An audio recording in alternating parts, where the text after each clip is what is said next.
नमस्कार श्रोतेहो. इंद्रधनुष्य या कार्यक्रमात आपलं स्वागत. श्रोतेहो, आज 8 मार्च जागतिक महिला दिवस. असं म्हणतात की ज्याला आई कळली तो जिजाऊचा शिवबा झाला, ज्याला बहीण कळली तो मुक्ताईचा ज्ञानदेव झाला आणि ज्याला मैत्रीण कळली तो राधेचा श्याम झाला. पण खरंच श्रोतेहो, स्त्री कधी कळलीये का हो? तुम्ही म्हणाल, हा काय प्रश्न आहे? पण आई, बहीण, मैत्रीण, मुलगी या पलीकडेही ती एक कोमल हृदयाची, पण प्रसंगी वज्राहून कठोर होणारी माणूस आहे. आणि म्हणूनच तिला समजून घेताना थोडं सबुरीनं घ्यावं लागतं.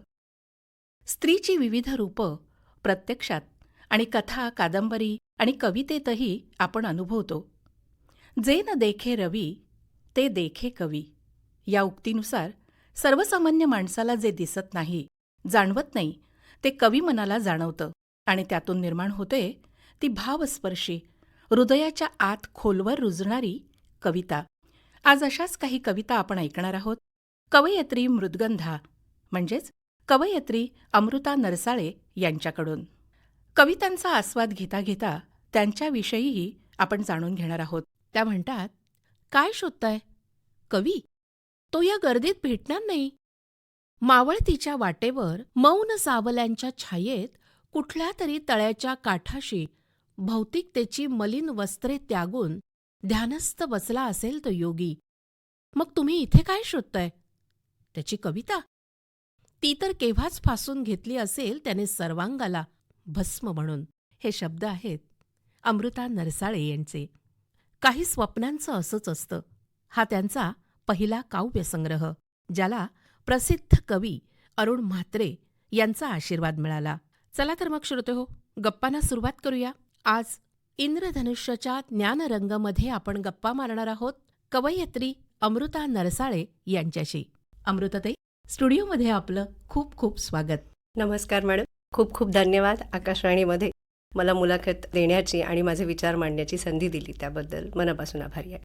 ताई, मला सांगा की निमंत्रित कवी म्हणून संमेलनाला जायची संधी मिळाली. तिथे जाण्यापूर्वी ज्या वेळेला तुम्हाला पहिल्यांदा फोन आला त्यावेळेला तुमच्या भावना काय होत्या? खरं तर अगदी फोन आला त्या क्षणाची भावना म्हणाल तर मी त्यांना दोनदा विचारलं, तुम्ही नक्की अखिल भारतीय साहित्य संमेलनाबद्दलच विचारताय का? नक्की अखिल भारतीय बद्दलच विचारताय का? कारण मुळातच माझा आधी या गोष्टीवर विश्वास बसला नाही. खरं तर मी एवढी मोठी संधी माझ्या पदरात पडेल या कल्पनेतही नव्हते.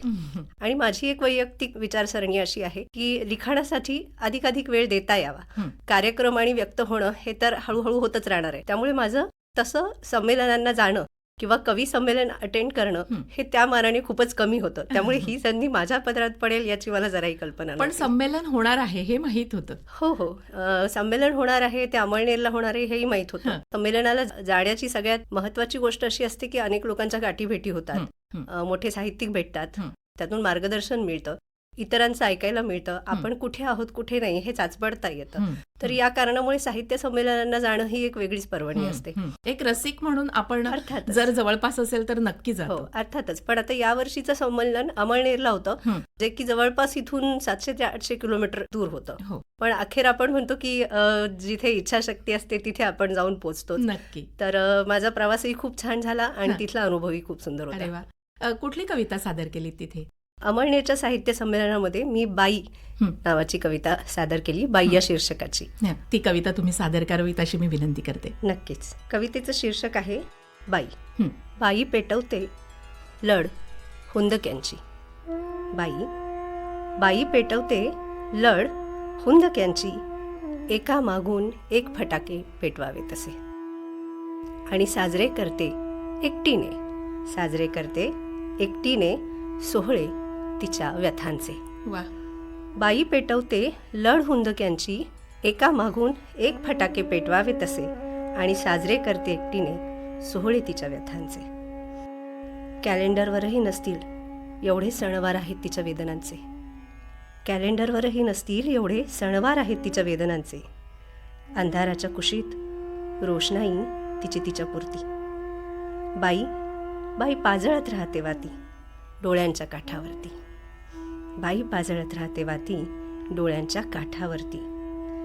तिची तीच नटते, सजते नि सजवते तिच्या दुःखालाही.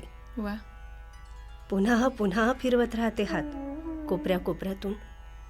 पुन्हा पुन्हा फिरवत राहते हात कोपऱ्या कोपऱ्यातून. सारवत राहते पुन्हा पुन्हा काळजाच्या उरलेल्या भिंती. वा, खूप सुंदर. बाई काढते रांगोळी गालावर ओघळणाऱ्या ठिपक्यांची.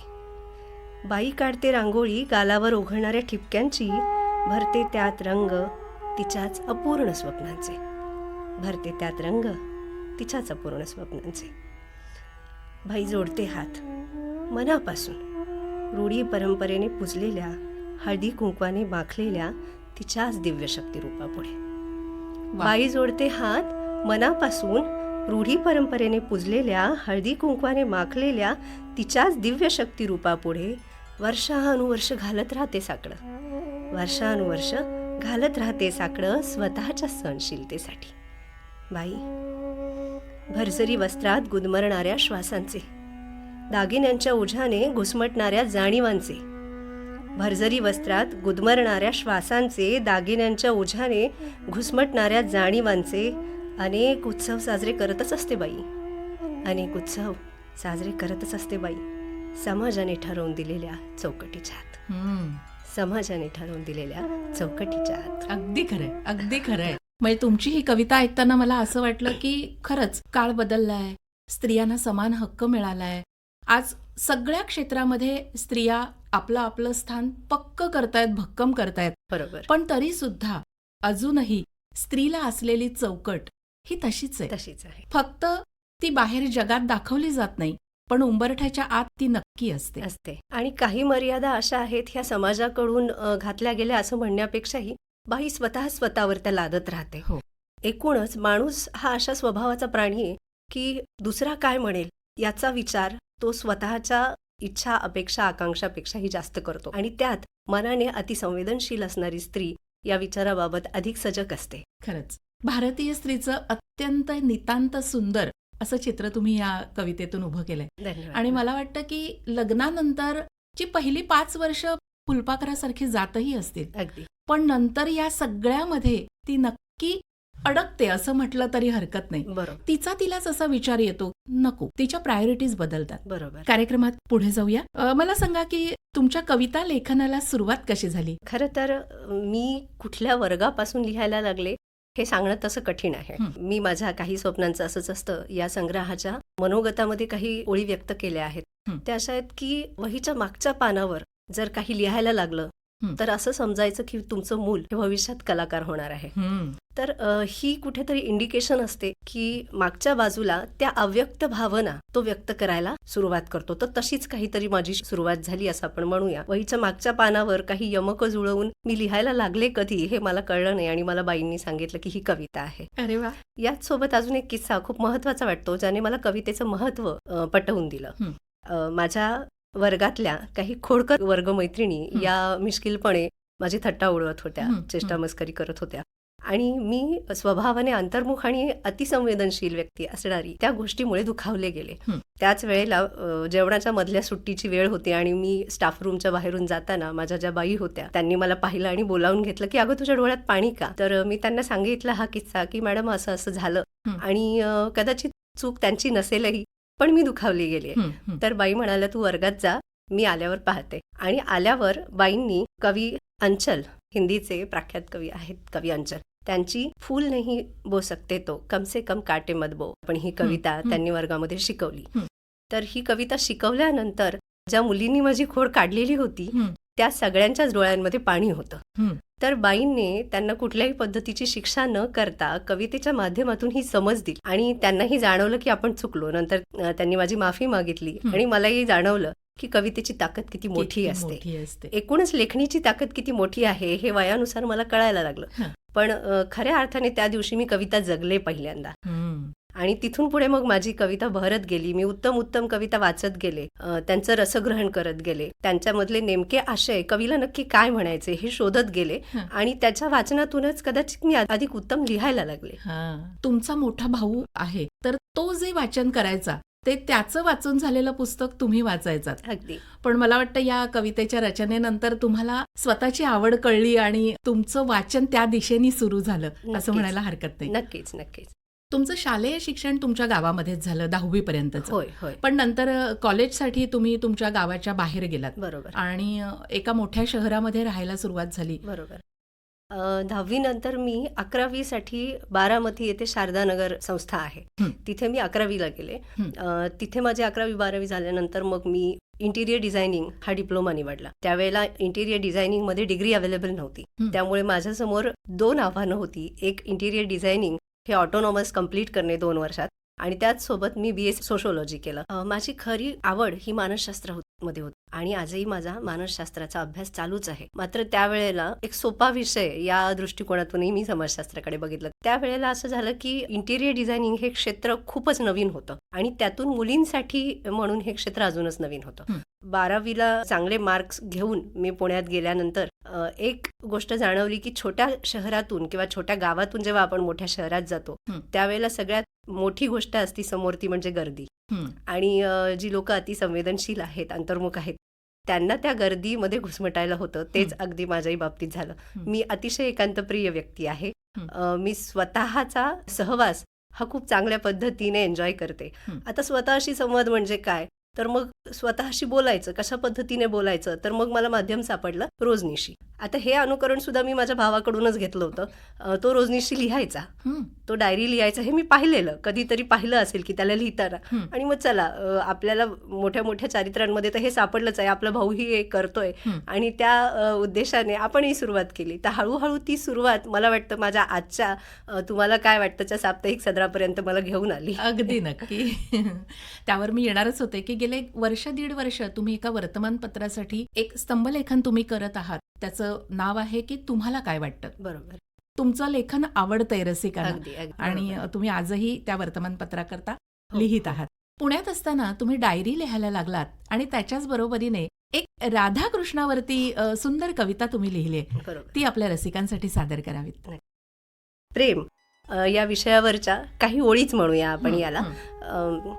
की काय स्वरूप असू शकतं प्रेमाचं. हं. प्रेमाला विविध नावं दिली गेली हं. किंवा विविध अंगांनी ते पाहिलं गेलं. हं. पण मी जे प्रेम अनुभवलं किंवा मी माझ्या आयुष्यात जे जगले हं. ते मी या ओळींमध्ये मांडण्याचा प्रयत्न केलाय. युग अंतर काल उम्र, युग अंतर काल उम्र शरीर इन सबसे प्रेम परे है. युग अंतर काल उम्र शरीर इन सबसे प्रेम परे है. वो हर एक आत्मा कृष्ण है. वो हर एक आत्मा कृष्ण है जो निर्मोह त्याग करे है. वो हर एक आत्मा राधा है जो निस्वार्थ स्नेह भरे है. वा. वो हर एक आत्मा राधा है जो निस्वार्थ स्नेह भरे है. तर ही संकल्पनाच मुळात माझ्यासाठी प्रेम हे आत्म्यापासून असावं हं. आणि ते आत्मिक स्वरूपाचीच ती भावना आहे. त्याच्यामध्ये मन आणि शरीर या दोन्ही गोष्टी गुंतता कामा नयेत, तरच तो निर्मोह आणि निस्वार्थ साधता येतो. मला असं वाटतं की तुमचा जो कविता संग्रह प्रसिद्ध झालाय, काही स्वप्नांचं असंच असतं. तर त्यातल्या ज्या कविता आहेत त्याचं बीज मला वाटतं इथे असावं. अगदी कारण कॉलेज जीवनामध्ये अत्यंत तरल भावना असतात बरोबर आणि त्यावेळेचं प्रेम हे खूपच वेगळ्या पातळीचं असतं. बरोबर पण तुमच्या मनात निर्माण झालेलं प्रेम हे अत्यंत वेगळ्या पातळीवरचं, अगदी की जे शरीर आणि मन याच्या पलीकडे जाऊन बरोबर करणारं असतं. बरोबर. मला वाटतं यामागचं एक कारण असंही असू शकतं की लहानपणी माझ्या घरामध्ये अध्यात्माची पण बऱ्यापैकी माझ्या आजोबांना वगैरे आवड होती. हं. जे आजी रोज हरिपाठ म्हणायची, तर ते संस्कार कुठेतरी माझ्यात होते.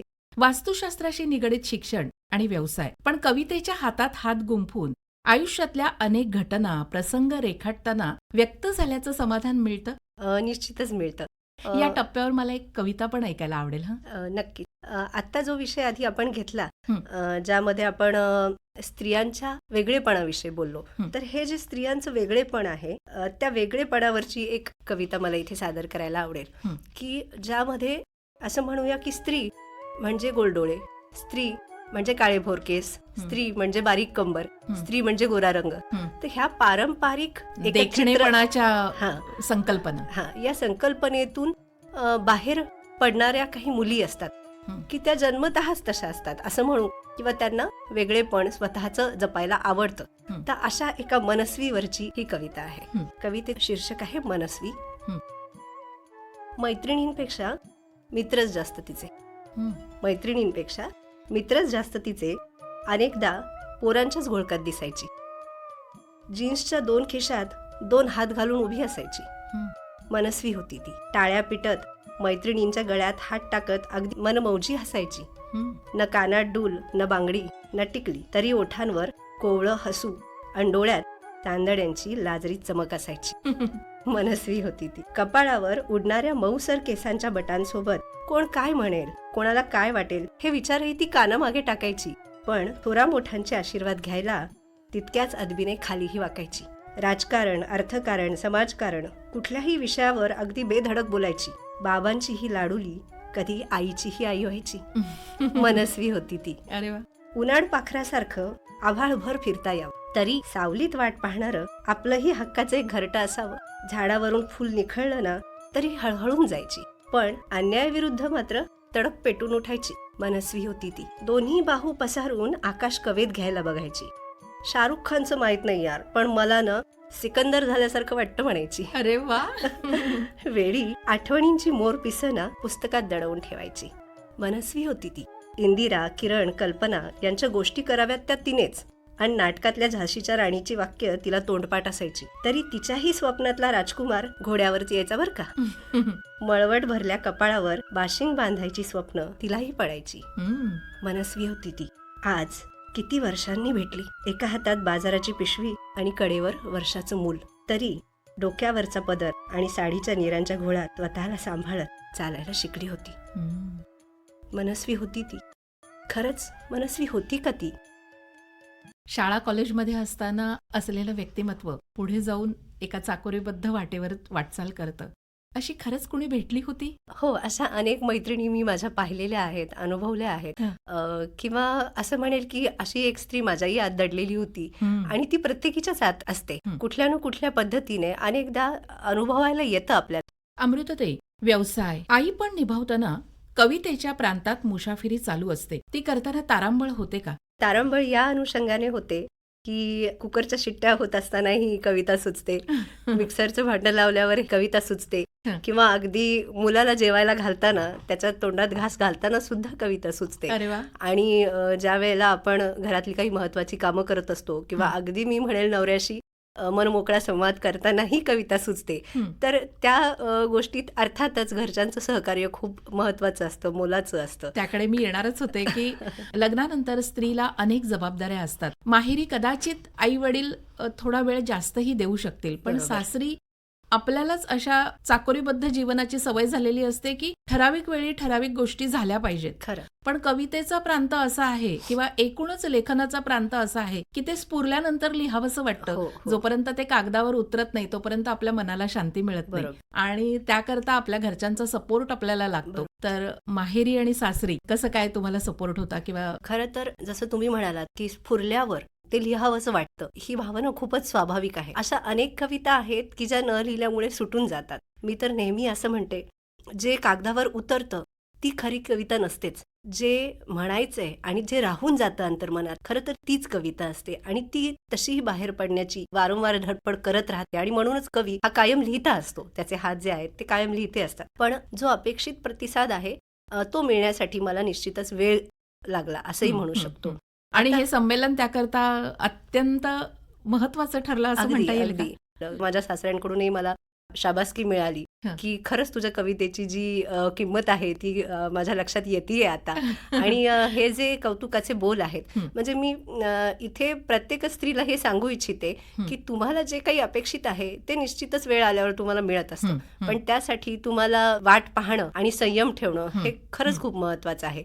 किंवा कुठल्याही व्यक्तीकडून ज्या वेळेला तुम्ही एखाद्या गोष्टीची, मग तो जोडीदार असो, आई वडील असो, किंवा तुमचे मित्र असो, कुठल्याही व्यक्तीकडून तुम्ही अपेक्षा ठेवता तर ती गोष्ट यायला वेळ लागते. त्यासाठी घाई गडबड आणि भांडण करून कुठल्याही गोष्टी मिळत नाहीत. अगदी खरंय. तुम्ही सुरुवातीला मुक्त छंदामध्ये लिहित होतात. अगदी. तुमची कविता मुक्त छंदामध्ये असायची.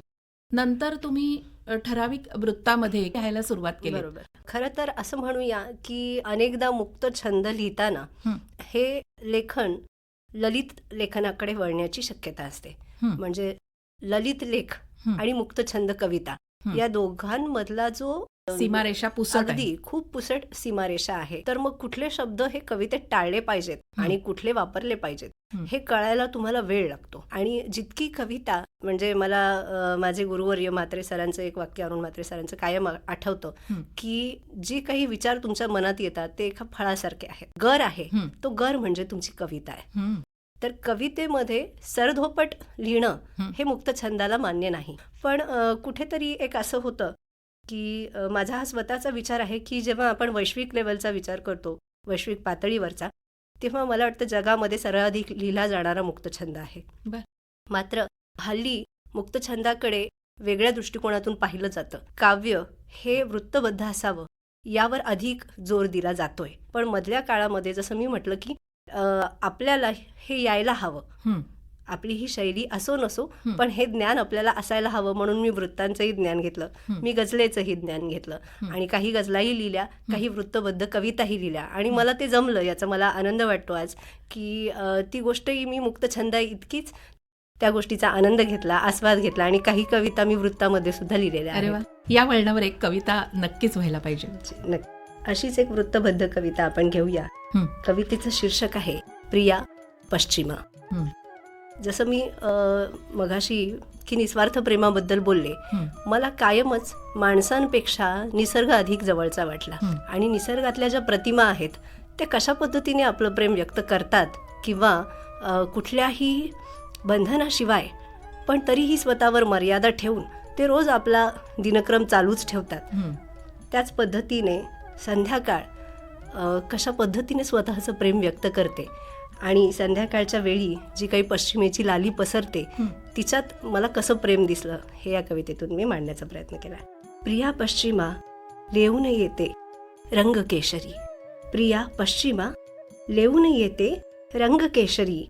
हळूच बिलगते निळ्या जांभळ्या आकाशाला. हळूच बिलगते निळ्या जांभळ्या आकाशाला. कवेत घेता स्वतःस विसरून जणू राधिका रंग लावते तिच्या सावळ्या श्रीरंगाला. लाल केशरी निळा बावरा अजून गहिरा रंग कोणता नाव मजे वेड्या प्रीतीला. सांज होऊनी कुशीत निजते शांत नभाच्या. रात्रीचा पांघरून घेते चांदणशीला. जरी उगवतो तिच्या मनीचा सूर्य पहाटे. जरी उगवतो तिच्या मनीचा सूर्य पहाटे. पुन्हा चढवते गाली लाली उगाच नटते. सहज मालवित दिवे उन्हाचे रोज निसटते. सहज मालवित दिवे उन्हाचे रोज निसटते. मिठी सोडवित ती दिवसाची मावळण्याला. मिठी सोडवित ती दिवसाची मावळण्याला. प्रिया पश्चिमा लेऊन येते रंग केशरी. आतुर आहे युगांपासून समर्पणाला. आतुर आहे युगांपासून समर्पणाला. वाह, खूप सुंदर. धन्यवाद. ताई, आपल्या कविता संग्रहाला कवी अरुण म्हात्रे यांचे आशीर्वाद मिळाले, त्याविषयी. संग्रहाला म्हात्रे सरांचे आशीर्वाद आणि पाठराखण मिळणं हे खरं तर माझ्यासाठी खूप भाग्याची गोष्ट आहे असंच मी म्हणेन. कारण जोपर्यंत मी म्हात्रे सरांना ओळखत नव्हते तोपर्यंत मलाही कोणी ओळखत नव्हतं अशीच परिस्थिती होती. सगळ्यात सुरुवातीला तर मी कविता लिहित होते हे खूप लोकांना माहीत नव्हतं. हळूहळू लोकांना कळायला लागलं, माझ्या जवळच्या लोकांनाही कळायला लागलं आणि आपली कविता लोकांना आवडतीये तर आपण ती संग्रहित करूया हा एक छोटासाच विचार माझ्या मनात होता. त्यावेळेला फेसबुकवरही मी काही माझं एक पेज सुरू केलं होतं मृदगंधा नावाचं आणि त्या पेजवर मी लिहित होते. तिथेही खूप छान रिस्पॉन्स होता. मग मला असं वाटलं की याच सगळ्या कवितांचा एक छोटासा संग्रह आपण बनवावा जो की डिजिटल स्वरूपात असेल, जो की मला पटकन मोबाईलवर कोणाकडे तरी पाठवता येईल आणि त्याच्यासाठी हार्ड कॉपीजची गरज नाही पडणार. मग आता हा संग्रह बनवायचा, प्रकाशित करायचा, तर मग त्याच्यासाठी प्रकाशक हवा. कारण मी अगदीच नवखी होते या प्रदेशात.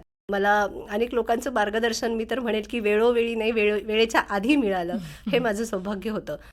त्या दरम्यान मी म्हात्रे सरांनाही खूप वाचलेलं होतं. त्याच्या आधी अनेकही ज्येष्ठ कवी होते की ज्यांची नावं माझ्या समोर होती. पण म्हात्रे सरांबद्दलची एक आठवण अशी सांगेन की माझ्या वाढत्या वयामध्ये मी 7वी 8वीला असेल कदाचित किंवा साधारण 9वी 10वीच्या वयामध्ये उंच माझा झोका नावाची एक मालिका लागायची रमाबाई रानडे यांच्या आयुष्यावरची आणि ती मी नियमितपणे पाहायचे रोज. आणि त्याचं जे शीर्षक गीत आहे उंच माझा झोका हे माझं सगळ्यात आवडतं गाणं होतं आणि मग त्यावेळेला ते त्या चित्रफितीवर यायचं अरुण म्हात्रे असं नाव. आणि त्याच वेळेला मी ठरवलं की मी आयुष्यात कधीतरी या माणसाला नक्की भेटणार आणि सांगणार की मला तुमच्या कविता खूप आवडतात. तर या छोट्याशा विचाराने मी फक्त की आधी मनामध्ये ही भीती होती की इतकी मोठी व्यक्ती आहे जी मला ओळखत नाही आणि त्यांना मी सामोरी गेल्यानंतर मी माझा विचार मांडू शकेन का, तो त्यांच्याकडून स्वीकारला जाईल का, ते मला मार्गदर्शन करतील का, इतपतच प्रश्न माझ्या डोक्यात होते. मग मी असा ना तसा त्यांचा नंबर मिळवला आणि पहिल्यांदा फोन लावला. अगदी त्याच वेळी इतके छान संवाद सरांमध्ये आणि माझ्यामध्ये झाला की तो संवाद आणि माझं एकूण बोलणं याच गोष्टी लक्षात घेऊन सरांनी मला सांगितलं की तुझ्या सगळ्यात आवडत्या 10 कविता मला पाठव, मग आपण पुढच्या गोष्टी बोलू. तर त्याही वेळेला माझ्या मनात धाकधूक होती की अरे 10 कविता जर यांना आवडल्या नाहीत तर कदाचित हे मला वेळ देणार नाहीत. पण माझ्या सुदैवाने किंवा माझ्या कवितेचं सौभाग्य की त्यांना त्या सगळ्या कविता आवडल्या आणि ते मला म्हणाले, अमृता तू डिजिटलचा का विचार करतेस, तुझी कविता इतकी सुंदर आहे की ती सामान्यांपर्यंत पोचायला हवी, याचा कमीत कमी आपण 500 प्रती काढायच्या. आणि त्यांचा हा विचार मी माझ्या कुटुंबाने आम्ही सगळ्यांनी जोर धरला आणि आम्ही याच्या कामाला लागलो. सरांनी स्वतःहून मला सांगितलं की तुझ्या संग्रहाची प्रस्तावना मी लिहिणार आणि अगदी प्रकाशनाला सुद्धा सर रत्नागिरीमध्ये आले होते आणि खूप छान कौटुंबिक जिव्हाळा सरांच्या आणि माझ्या कुटुंबाचा आहे आज.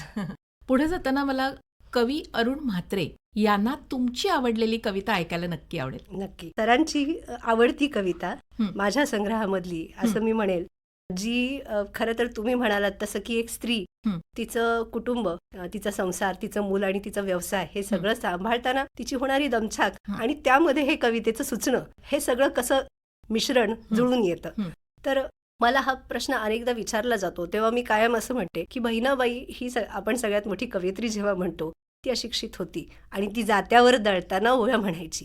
आणि ती जी कविता आहे ती आयुष्यातल्या प्रत्येक छोट्या छोट्या कामामध्ये, प्रत्येक छोट्या छोट्या क्षणामध्ये मला कशी भेटत गेली किंवा त्या कवितेनेच स्वतःची जागा व्यापून घेतली असं म्हणेल मी. त्यासाठी मला स्वतःला वेगळं असं काही करावं लागलं नाही. कवितेचं शीर्षक आहे कविता. नटले जेव्हा स्वतःसाठी ती कानातले डूल झाली. नटले जेव्हा स्वतःसाठी ती कानातले डूल झाली. मला आई पण येण्याआधी ती माझे पहिले मूल झाली. वा.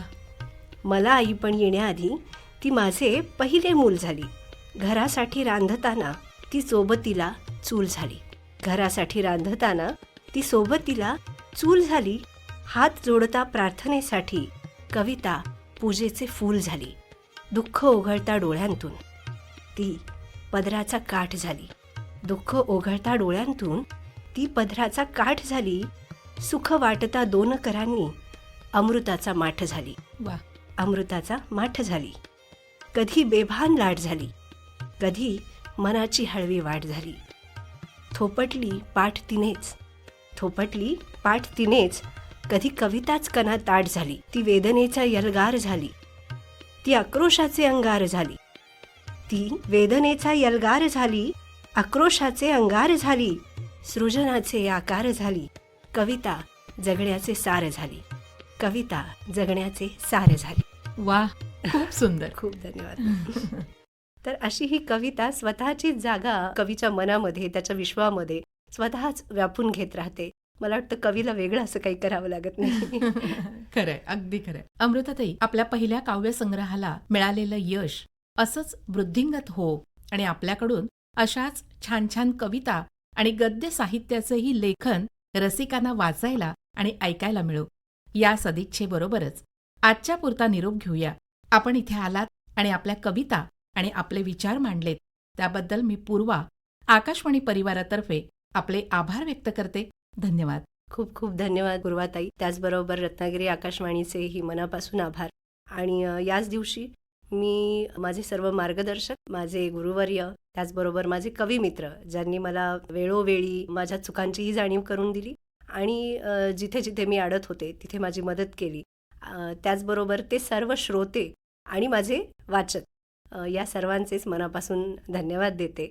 आणि तुमचं प्रेम मला असंच मिळत राहावं, कारण प्रत्येक कवी आणि लेखकासाठी हे प्रेमच त्याच्या लेखणीचं खरं बळ असतं असं मी म्हणेन. आणि थांबते. धन्यवाद. श्रोतेहो, 8 मार्च जागतिक महिला दिनानिमित्त इंद्रधनुष्य या कार्यक्रमामध्ये कवयित्री मृदगंधा म्हणजेच कवयित्री अमृता नरसाळे यांच्याशी केलेली बातचीत आपण ऐकलीत. आजच्या कार्यक्रमातून मी पूर्वा आपला निरोप घेते. पुन्हा भेट आहेच. तोपर्यंत नमस्कार.